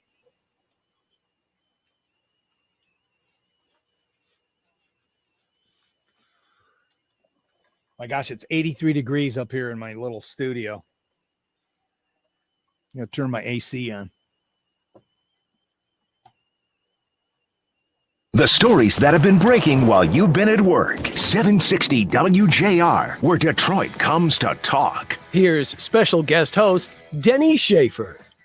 Thank you. Appreciate you allowing me into your homes and into your lives and into your cars. It's a Guy Gordon Show. I'm Denny Schaffer filling in. 1-800-859-0WJR, which is 0957. All right, I'm going to wrap up our chat about political signs. If somebody was stealing your sign, would you go so far as like the guy in Massachusetts? Would you put electric fence around it as soon as he did that? No more problems. Jim in St. Clair Shores, you're on WJR. What do you think? Hey, how's it going today? It's going. Good. Well, wonderful. No, I wouldn't put up an electric fence, but there's a famous guy that's been paintball shooting people stealing his signs. See, I'm okay with that, and I think that's funny because no one's really going to get hurt, and he's going to make a point, and you don't go on somebody else's property. You just don't. And I think if people get caught with the Ring doorbell cameras and things like that, they should be prosecuted. These people are punks. Just because people don't agree with you, it doesn't give you the right. You're just a criminal, in my opinion. Thanks for the call. Appreciate it. All right, I want to talk about the vaccine that's coming at some point. It could be here. I don't know. President Trump says CDC Director Dr. Robert Redfield made a mistake talking about a timeline for the corona vaccine. All right, here is the doc, and he kind of stumbles. Listen closely to what he says. We can begin to take advantage of vaccine to get back to our regular life. I think we're probably looking at late second quarter, third quarter, 2021. Okay, he stumbled there. Now, I'm not saying that the dude's lying, and he didn't say that that's where we're going to get the vaccine. He said when our lives get back to normal. So I'm assuming he's saying that, it will get back to a normal life because people will take the vaccine and people will be, able to go out and enjoy their lives at some type of normalcy. So my question to you is this: when they do have the vaccine, whether it's, next month or after that, the following month, the election, whenever, are you going to take it? Are you going to take the vaccine? Do you get a flu shot every year? I get a flu shot every year. You know why? Well, I won't this year because they come by the radio station and they give us all flu shots. It's the only way. I don't go out of my way to get it. Oh, free flu shot? Sure. Come on the air. Put them on the air. Take my flu shot. Move on. Are you going to take the vaccine? Are you going to encourage people, your family, your friends to take the vaccine? Phone number is 1-800-859-0WJR. Look, say what you want about the president, but he cracks me up. Here's what he said about the doc. When he said it, I believe he was confused. I'm just telling you, we're ready to go as soon as the vaccine happens. Yeah, confused. Well, he did stumble there in his answer. I think he just made a mistake. I think he misunderstood the question, probably. Yeah, I don't think he misunderstood it. I think they got confused. They might have taken him out of context. When will we get back to normal when it comes to our lifestyle? When? You know? I mean, it won't be as soon as we get the vaccine, because I would think that you would have to give people enough time to get the vaccine and for the vaccine to work. So I would imagine there'd be a few month period between once the vaccines were deployed to when we quote unquote go back to normal. You know who's going to take it? People that have had loved ones that have gotten really, really sick from COVID-19. They got the Rona, and the people that have had, experience in dealing with it and going to see family members at hospital and somebody that recovered and is on a ventilator. I think those people are going to be more apt to take the vaccine, but I think a lot of people, and there's been research on this and surveys that I think it was like a third of people that they polled. Yeah, I'll take it. 2/3 say, nah, I'm going to wait for about a year. I'm going to make sure they get all the kinks out, and then, then we're going to take it. 1-800-859-0WJR. 800-859-0WJR. I know there's some people that still want to talk about the signs. Hey, we've moved on, man. There you go. We have moved on. All right, let's go to Andy in Waterford on line 5. Andy, you're on WJR. What do you think, Andy? Hey, I got a simple question for you. What's a positive coronavirus test? What is a positive test? Yes. What is it? Well, one that doesn't come back negative. You'd be, look, okay. I'm not a doctor. I don't know. I've never taken a test. I mean, I was curious about 2 months ago when I wasn't feeling well. And then I'm like, nah, I'm not taking a test. If I'm going to get it, I'm going to get it. What's your point? The point is the CDC says if you have antigens in your body, meaning you previously had it, it's considered a positive test. So they're not breaking out the test results of active coronavirus cases versus people that had the antigen in their system. The vast majority of the positive tests are people that had the antigen in their system. How do you know? According to the CDC. That's according to the CDC. Okay. So here's the question, Andy. Are you going to take take the vaccine once it becomes available? You know what? The one that Henry Ford's doing with Mandura, if they say it's good, I'm going to take it. There you go. Thanks for the call. Appreciate it. Let's go to Philip and Adrian. Yo, Adrian. Philip, you're on WJR. What do you think? Yeah, when they do the testing, don't start it up, try to have something in a rush. If it's even into next spring, yeah, I would end up taking it. I'm getting up, in my early 60s, and if it can keep me from getting it somewhere down the road, I'm all for it. Yeah, I think people that are like yourself, you said, you're getting to that age where, they recommend it. Do you get the flu shot every year? No, I don't get the flu shot. I haven't got the flu, but it's been years. So I don't know. But the flu, I don't think has the deadly consequences as the corona could have. So I would be willing to take that. There you go. Thanks for the call. Appreciate it. Phones are open right now. 1-800-859-0WJR. All right. Mike, are you going to take the vaccine? Or Laura, are you going to get the shot, the vaccine shot? Even if you got to pay for it, would you be willing to take the vaccine for COVID-19? I would like to get the vaccine for COVID-19. However, I'm young, I'm healthy.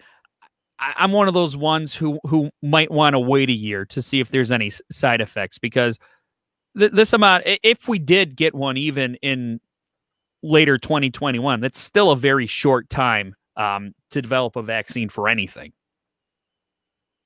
All right, let's go to Rod in Plymouth on line 4. Rod, you're on WJR. Your thoughts? Well, the thought is that I'm not going to take the vaccine. I may change my mind. It was really interesting what Redfield, who is the CDC director yesterday, came out on World News and stated. He said that you're safer wearing a mask than taking the vaccine. I was appalled that he said that to the country, because if that's true, then we should have opened the entire country 5 months ago. And make everybody wear a mask. But see, not everybody's going to do that because, you know, this is America, and I don't want to wear no stinking mask. I want to go to Disneyland and World, and I want to walk around without a mask. Take the vaccine then. And there's that. Thanks for the call. Appreciate that. Yeah, he did. He's a pro-mask guy. Here's what he said. These face masks are the most important, powerful public health tool we have.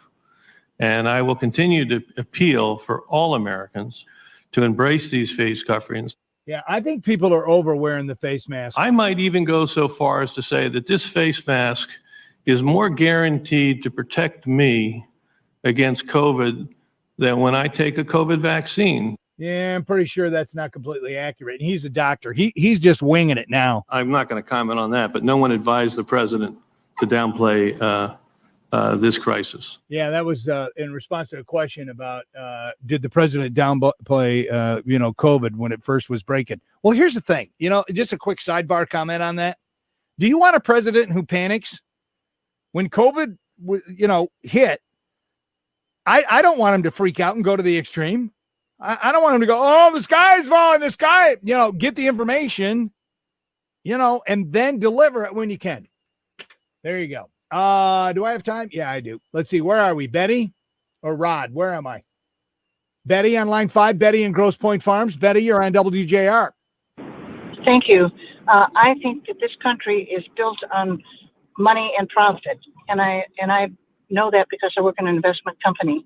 And there's no way in the world that millions and millions and millions of dollars, close to billions, have been poured into different large pharmaceutical companies to bring this to fruition so that they can get paid. And all these investors all over the world are investing in taking a risk with these companies. They wouldn't dare release a product that would cause them to lose money, and all these investors would lose. So we know that when it's released, it will be ready to use. And yes, I would take it. Safe. And it'll be safe. Betty, will you take the vaccine when it first becomes available? Yes, I would. There you go. Thanks for the call. Appreciate that. All right, coming back, we'll wrap up a few more calls on this, and then I'm going to tell you about a very inventive bus rider and what he wore as a face mask. Was it really a face mask? So we'll come back with that. Don't move. It's time for WJR Traffic. First, here's Michael Stetz.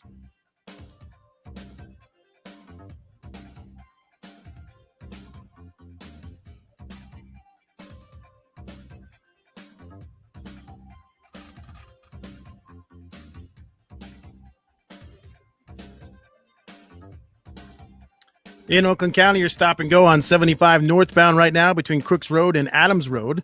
In Wayne County, some good news. That incident from earlier on 94 eastbound at Mount Elliott Street, that's now cleared. You're stop and go from 96. And in Macomb County, you're moving slowly right now on 94 eastbound between Metropolitan Parkway and North River Road.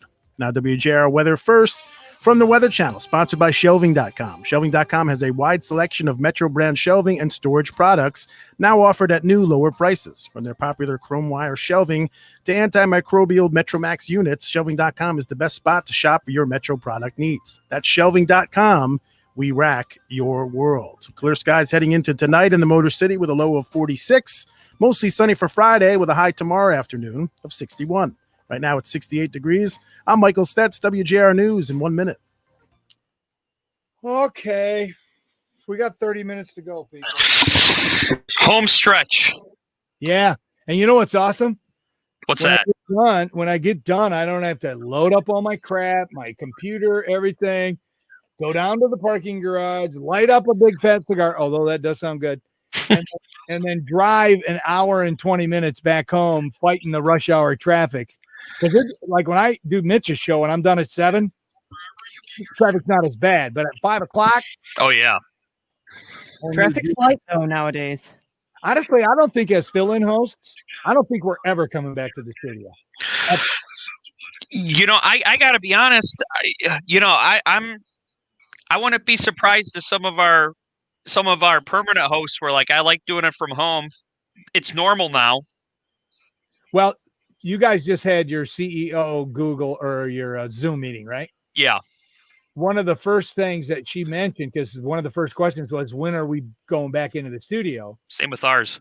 And she said, well, COVID has made all businesses, not just radio, rethink the whole plan, and they're looking at every single lease of every single building. And let me tell you what's going to happen. And I called this months ago. All we're going to need is tiny little studios. We're not going to need conference rooms and desks for salespeople, cubicles. We don't need that. It's going to be a small little place and maybe in a cool part of town. So, but we're not going to need these. We're not going to need the Fisher building. We're just not. I actually wouldn't be surprised if the next quote unquote bubble to pop is going to be office space. Well, I was saying that it is. I think even other businesses too, you're going to see strip malls that are going to turn into, rent out a conference room because there's going to be companies that just don't need offices. Yeah. Yeah, they'll do that. And then during Halloween time, they'll become, I would love that. I love Halloween stores. I do too. All right. Do we have anybody on hold? Am I still? Oh, we have a lot of people on hold. I will reorder here in about 2-3 minutes to see if anyone else drops. And they want to talk about the vaccine? Most of them. I think we still have a flag one that I haven't been able to get off the line here. All right. We'll talk about the vaccine, and then I'm going to switch gears over to this dope. Sheila says death of commercial real estate. It'll probably seem like that at first. It's definitely going to be a shift. See, I don't think it'll be the death of it. It's just going to shift. People are still going to need a place to get together. Mm-hmm. But yeah, like Laura said, I know that a few years ago, I started hearing ads for, rent an office where, you rent it out for a couple days a month and do your business that way. Yeah. Yeah, it'll be interesting to see what quote unquote new normals stick once once we're able to move about freely. I guess my marker for getting back to normal is going to be concerts. To me, I think that's the last thing that's going to come back. So once we're past that threshold, then I guess that'll be back to normal for me. Yeah, I wasn't able to do my outdoor disco party this year for Veterans Matter, which totally sucked. That's a bummer. Because we lost, we make 70, 80,000 profit on these parties because, there's 2,000 people and we sell tables at 350, 300 and 250 and people tables at 10 and people come out and they have a great time and we raise a ton of money for homeless vets and plus I just love doing it. It's so much fun. But did you try anything virtually to try to make up some of that? Well, could we do it with this with StreamYard? Is that possible to do something like that? Because the problem is if you try to do Facebook Live, as soon as you start playing music, they bounce you.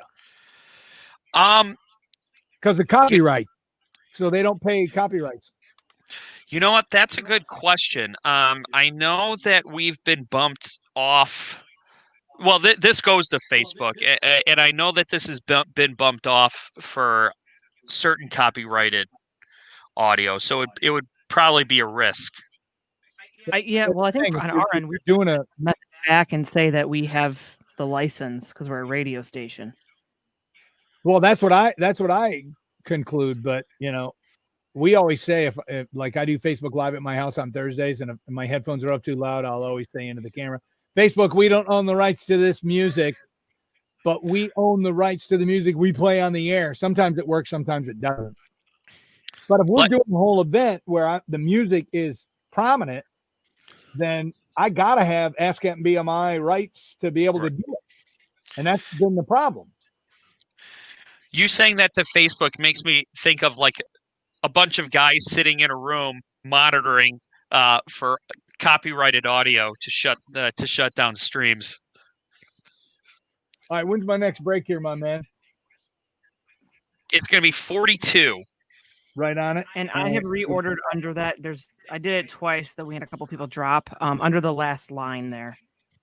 Monica, August, Hugh. August and Hugh. Yes. Back in 15 here. All right, so this dude's mad because a scientist endorsed Biden. Okay.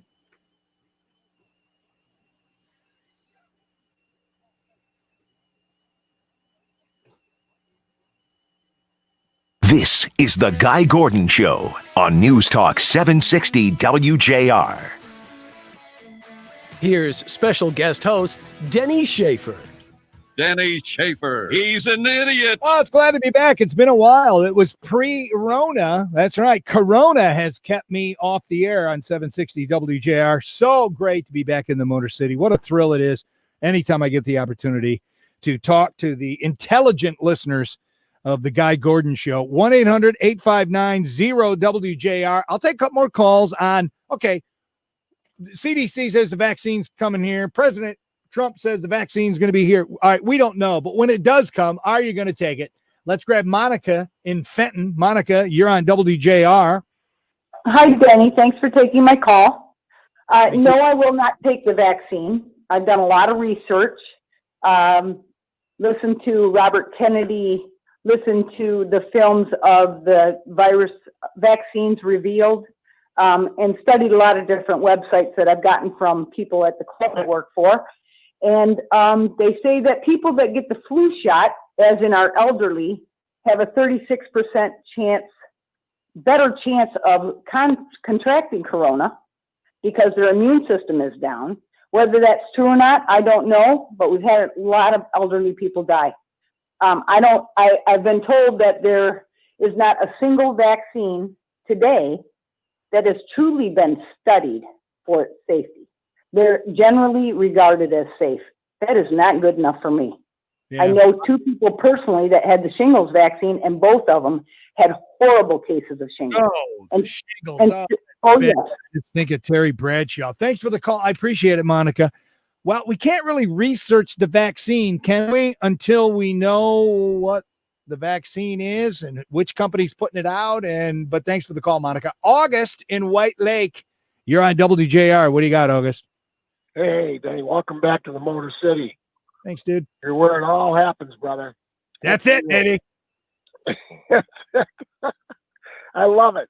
My point is, okay, I'm gonna date myself a little bit, but back in the day, I actually got a degree in microbiology and public health, and I worked in a number of labs through universities around the country for about 10 years. And the thing is, seriously, back then, if something came up, we were working on real cures.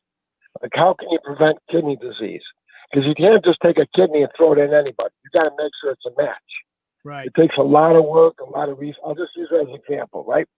So the people that were involved back then were not all these bureaucrats. These were boots on the ground. These were professors from top universities that are working in the labs. They're getting grants from the NIH, National Institute of Health, to do the research, and they're very meticulous about it. So then at least you knew the truth. Where's the truth with this thing? Here's this opinion, that opinion, this guy. Come on. Yeah, just tell us the truth. It's not that hard. Yeah, it's overwhelming. And I think until we have the vaccine, it's going to be tough to decide. Thanks for the call. I'm going to grab Hugh quickly, and then I want to talk about what this guy used as a face mask. Hugh, you're on WJR. Hi, I'm so glad I got through.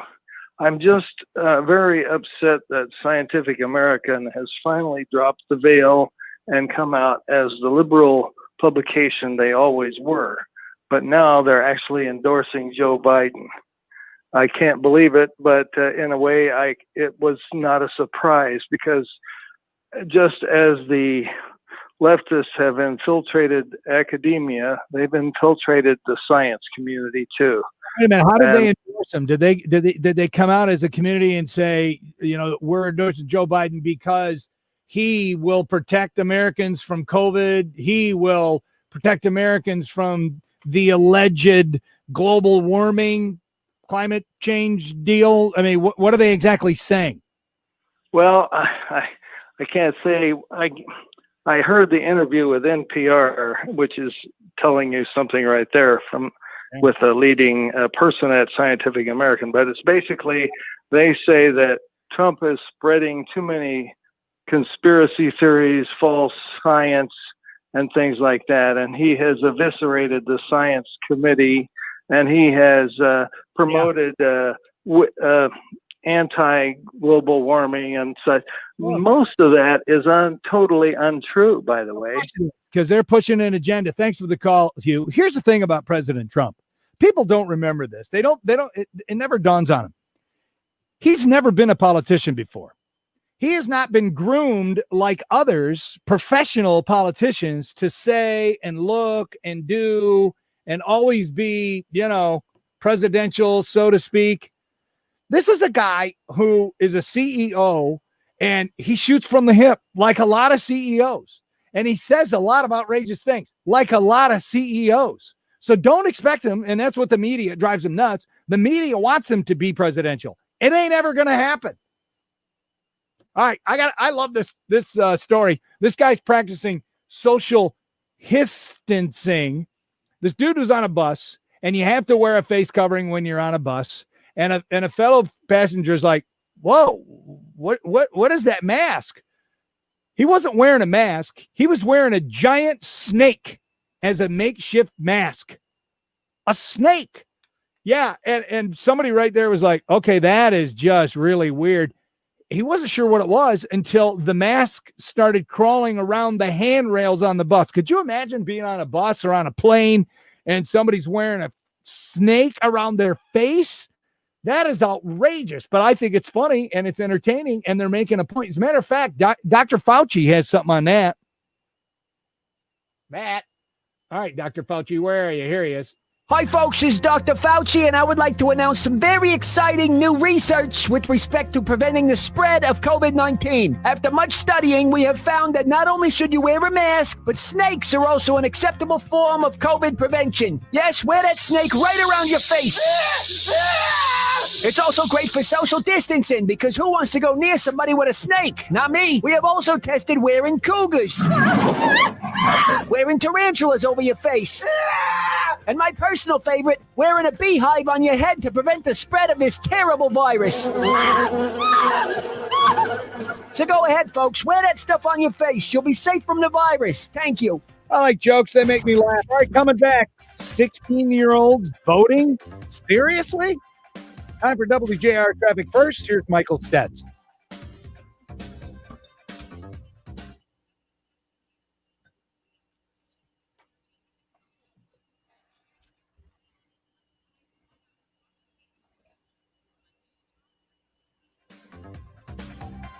In Oakland County, you're moving slowly right now on 75 northbound between 9 Mile and 11 Mile. And in Macomb County, you're moving slowly on 94 eastbound right now between Harper Avenue and the Metropolitan Parkway. Now, WJR weather first from the Weather Channel. 66 degrees this afternoon, low humidity, 47 our low tonight, and temps in the 30s and 40s tomorrow night.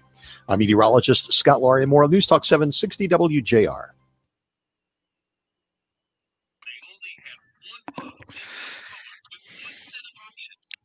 I got to give Patrick credit because he made the people will keep 6 feet away from someone with a snake before it came up in the Fauci bit. Should write radio bits, Patrick. I love it.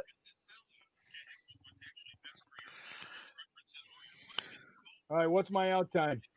Let me do my basic arithmetic here. 2 minutes. 56:20 will be your hard out since it's the end of the show. Okay, so we'll be back at what time? Let's see here. About a 9-minute segment. Yeah, we'll be back at just about 46.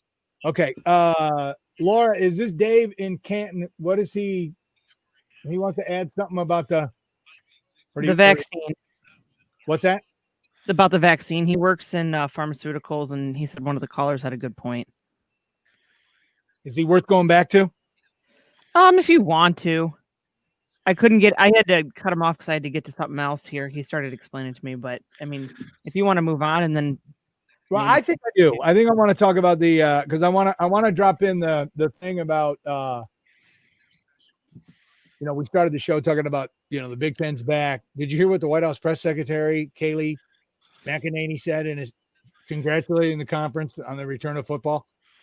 No, I did not. Oh my gosh, wait till you hear it. It's awesome. I haven't seen anything really national today.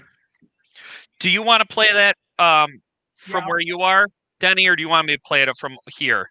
Let me make sure I got it. Yeah, I got it. Hey, Michael.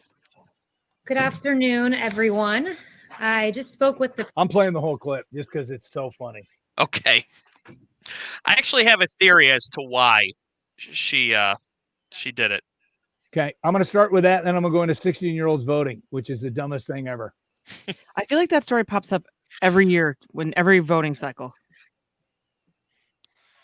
And this is in San Fran, and it's probably going to pass. Of course it's going to. Interesting, because I would have thought that was federal. That was a federal age. Yeah, federally. No, they got to amend the Constitution. You can't vote in the presidential election, but that's the plan. They got it to 18. I forget what year it was, in the 70s or something. They amended it so you could vote at 18 because of the Vietnam War. Oh, they were saying if you're old enough to go off to war, you're old enough to vote. Yep. Back in 15 here. All right.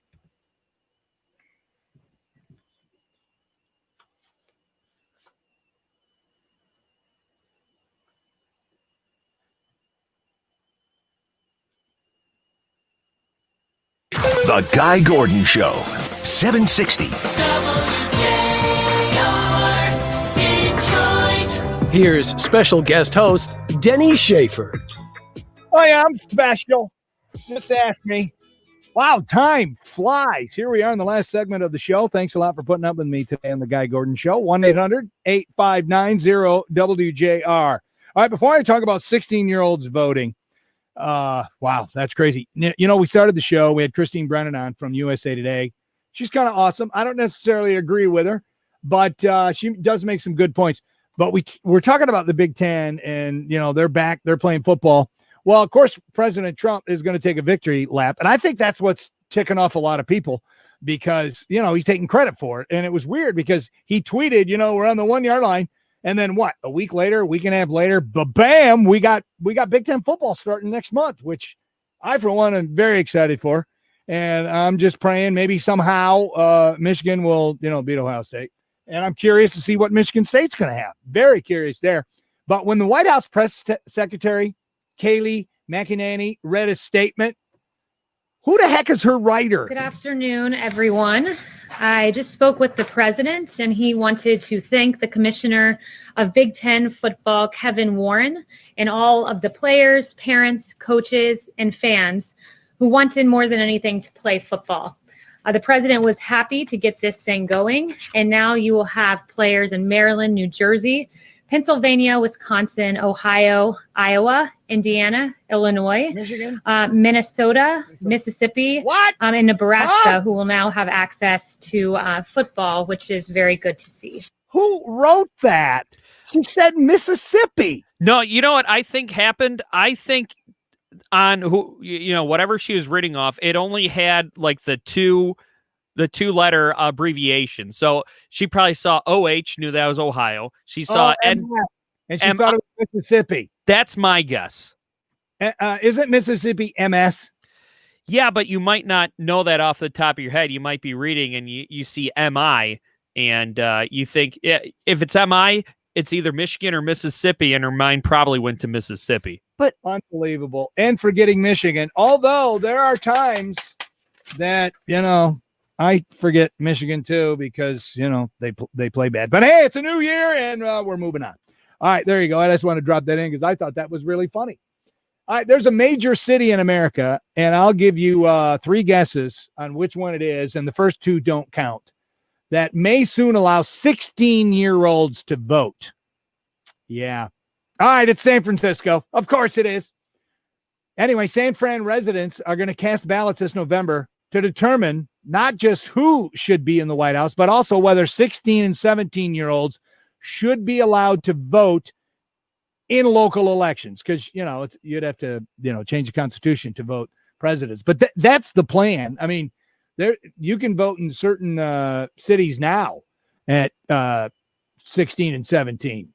Tacoma Park, Maryland, a suburb of Washington, you can vote at 16 and 17-year-old at local elections. And believe me when I tell you, what they're looking for, the goal is to get it, 16-year-olds to vote nationally in a federal election, because then they got a whole new crew of people that they can brainwash. And that's what it is. But if this proposition passes, San Francisco would be the first major American city to give 16 and 17-year-olds the right to vote. What do you think? Should they be able to vote? Should 16-year-olds be able to vote? Do you have a 16-year-old? Does your 16-year-old, shower every day? Your 16-year-old, is he fully reached puberty? Does he have a driver's license? Is he mature enough, she or he, to vote? 1-800-859-0WJR. The number is 1-800-859-0WJR. Be quick about it, because we're running out of time here, people. I got like 6 minutes to go before we turn things over to Mitch and that awesome show coming up here at the top of the hour. I wonder if your average 16-year-old is even interested in voting. Well, some are. Like my son is 17. He's very politically active. So, and he knows what's going on. He's probably more dialed in than I am, because, he's all over, watching social media and all that. Now he might be getting spun up the wrong information. But so I think some kids are ready. But here's the thing. All these people that want this to pass, they're going to be saying things like, 16 and 17-year-olds, they should, and it'll hold politicians accountable to them. But here's the thing. These people that are pushing this, soon as you get a 16-year-old disagreeing with their political philosophy, they're going to be like, nope, canceled. You shouldn't be voting. See, they're thinking that 16 and 17-year-olds are even more impressionable than 18, 19, 20-year-old college students that are being brainwashed to think and vote a certain way, and they use scare tactics. Because I was very progressive when I was younger, and then I grew up and I got older, and I'm like, no, I kind of want more of my own money. I really don't want more taxes going to government programs. Some are good, some I'm okay with. I'd like to make my own decisions when it comes to retire. And they know that, and they know when you're younger, you think a certain way. So let me grab a call here. We have Tom on line one. You're on WJR. What do you got, Tommy? Yes, sir. Good afternoon. Hey, mine's just real short. By all means, they should not be allowed to vote. They have experienced enough of life, of the world, to have a real decision to be able to make that. Yeah, I mean, it's even crazy to think about it. But this is the next thing on the agenda, and they're going to try to somehow get it to be, federally mandated so they can vote in presidential elections. And it's just crazy. The kids they're not focusing on it. They're not even sure, their sexuality yet, and they're confused. And I'm not saying that as a shot. I'm just saying it's 2020, man, and it's just a different world. Thanks for the call, Tom. Let's go to Mike in Grosse Pointe. Mike, you're on WJR. 16-year-olds can't even pay taxes, can they? As far as it goes, you never make a law about that, because God knows we could all be dead from COVID and 16-year-olds could rule the world. But for now, there's not a chance in hell they should vote. Well, yeah, I mean, we're all not going to die. We're not going to all die from COVID. Some are going to, some have, some won't. I think I have super immunity because I haven't been socially distanced from a lot of people. And knock on wood, praise God, I haven't gotten it, but I'm not going to mock it. I'll wear my mask and, and I'll move on. But yeah, some 16-year-olds, 17-year-olds, they pay taxes. If they're working, if they have a job, they taxes taken out. My son's got it. And thanks for the call. I appreciate it. My son's 17. My daughter's 19. Although my daughter's registered to vote, she's very excited. Her first presidential election. But my son got a check. He works at Famous Dave's, the barbecue place. And he gets his first check and he's looking it over. He goes, what a rip. Look at all this money they're taking out my taxes. And of course, I just start cracking up. I'm just like, yeah, well, welcome to adulthood, 17-year-old. This is how it works. The government, takes some of your money. And the more you make, the more they take. So when they take it, you want to make sure that they're using it in a proper fashion. So if you got something to say about 16-year-olds voting, you better call me quickly. 1-800-859-0WJR. A lot of kids, smart enough, mature enough, but the majority of them, nope. And what they're really trying to do here is they're trying to mold and brainwash these kids into thinking a certain ideology. As long as you agree with them, the people are going to push for it. By the way, speaking of voting, and we're all going to be going soon. Did you hear about the topless voter in New Hampshire? A woman showed up. She's known as the topless voter. She's in her 60s, and they said, I'm sorry, ma'am, you cannot wear that T-shirt. It was a T-shirt that had the late Senator John McCain and President Trump with the slogan, American Hero, American Zero. They said, I'm sorry, that is a political shirt. You can't wear it here. So what did she do? She whipped off her shirt, and she voted topless. Now you're thinking, okay, so she voted topless. She wasn't wearing a bra, so it wasn't like she was standing there in her underwear. No. And here's the most awesome part of it. So she whips it off, and people are cracking up. They let her vote, and you know what she had? She had her mask on. She's wearing her mask because those are the rules, and I find that funny. But should we let 16-year-olds ever vote? I don't know. America, built on the freedoms we all have to express our political opinions. And what better way to do so than to vote? That's why this November, it's time for all of us to vote, especially the children. We hold these truths to be self-evident that some politicians are stupid fart heads. Yes, all children must report to the ballot box and cast their vote. I want a candidate who will fight for my rights to play Fortnite all day long. You want to win my vote? Promise me free candy. So much candy. It's my right to eat candy. So, this November, have your children spit out their gum, eat their vegetables, and vote. I want a president with the best TikTok videos. Dance for me. See you at the polls. Yay! All right, I'm out of here. Mitch Albom coming up next. Thank you, Mike. Thank you, Laura. Thanks for putting up with me. I'm Denny Schaffer. You've been listening to 760 WJR. See ya.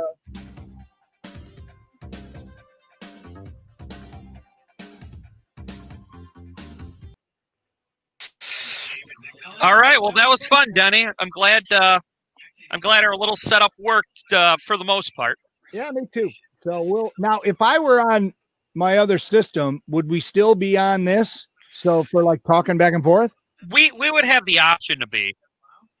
I mean, it worked out okay. Yeah. I know it stressed Ray out, and I felt bad for him because, he was stressed out. Well, Ray just likes to, he's an engineer. If there's a problem he can't solve, kills him. Yeah, it was frustrating. He goes, I just feel bad because I wasn't able to figure it out for him. I'm like, dude, don't worry about it. Yeah, he went above and beyond, definitely. So all right, peace out. Look forward to the next time playing with you. Have a good night. Yeah, it'll be have fun. a good one. Get some sleep tonight. Yeah, I will. I got another 2 hours of show prep after dinner. So all right, so just stay up and sleep after your show. There you go. I'm gonna That's what the win. weekend's for. All right, see ya. Bye, Daddy. Bye, everyone watching.